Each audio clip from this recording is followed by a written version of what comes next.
You must have forgotten to pay attention to this, but let me take a dive into it.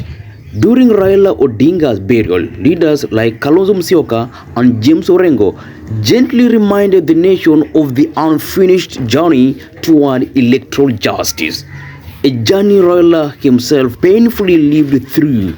Today the call was not confrontational, but deeply patriotic. 2027, we shall conduct a general election, and the issue of electoral justice shall definitely be prominent. Now Kalonzo, who failed to secure the deputy presidency due to electoral justice, stares at a fate that denied Raila the presidency. This makes sense for him to demand electoral justice to secure fairness before 2027 general election. If you followed Raila burial programs, you must have listened to Kalonzo. So let's revisit his address.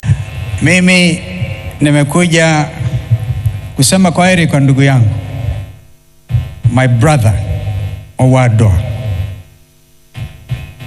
Raila Odinga, my osiepna.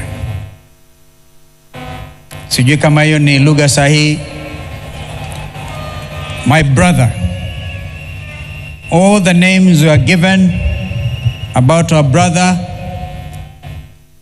When we listen to our daughter Winnie, all the names that our brother has been given over time.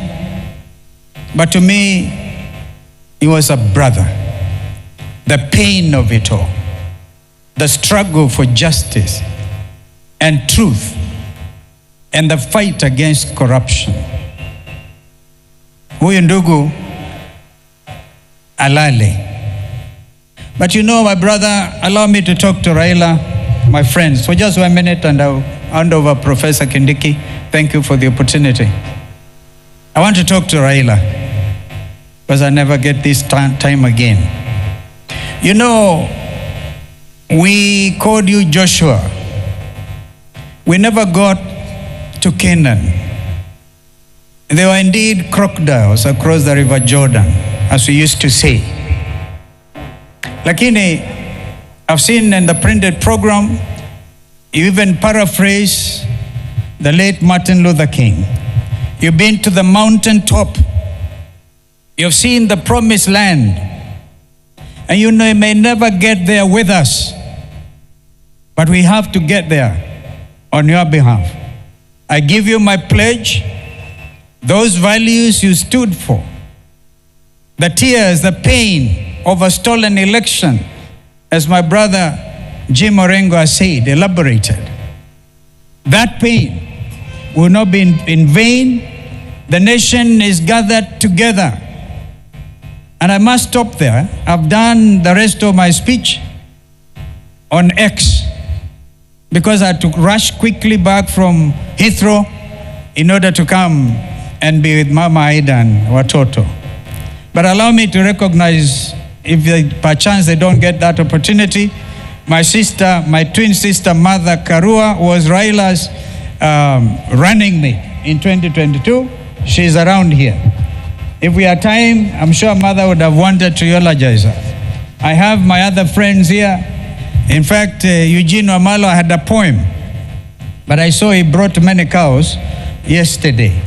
And we also have a friend, our other brother, Fred Matiang'i here. I saw the Chief Justice Emeritus, our brother, who made that historic ruling in 2017. Kwa hivyo, Mungu alaze roho ya ndugu yetu vyema. You deserve a rest. May God be with you. Amen. Give it to Kalonzo. When it comes to humility, when it comes to protecting brotherhood, Kalonzo for sure wins. Kalonzo has been so close to Raila, and in this address, for sure, him saying, my brother, it is true, it is deep. So let's always reflect on the relationship between Raila and Kalonzo. The relationship was deep. It wasn't just political.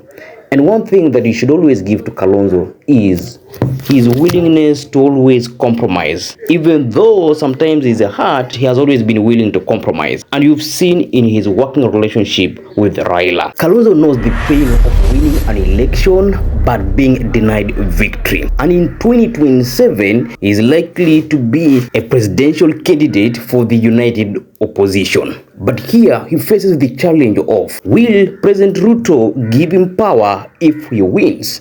That's the big issue. Will IBC commit to fairness, electoral justice, so that whoever wins fairly is given victory? That's the challenge Kalonzo faces. Not just Kalonzo, but the entire united opposition and Kenyans who truly want electoral fairness so that whoever wins is given power. Not just Kenyans and political leaders seeking that office, but also the international community. The international community is looking at Kenya to see if Kenya truly will conduct fair and just election. This can prevent Kenya from plunging into chaos, injustices, and other atrocities. Has Raila's legacy been about? Democracy. And under democracy, we can still talk about electoral justice. Democracy can only exist when people win elections fairly, because that is the will of the people. But in the event we have electoral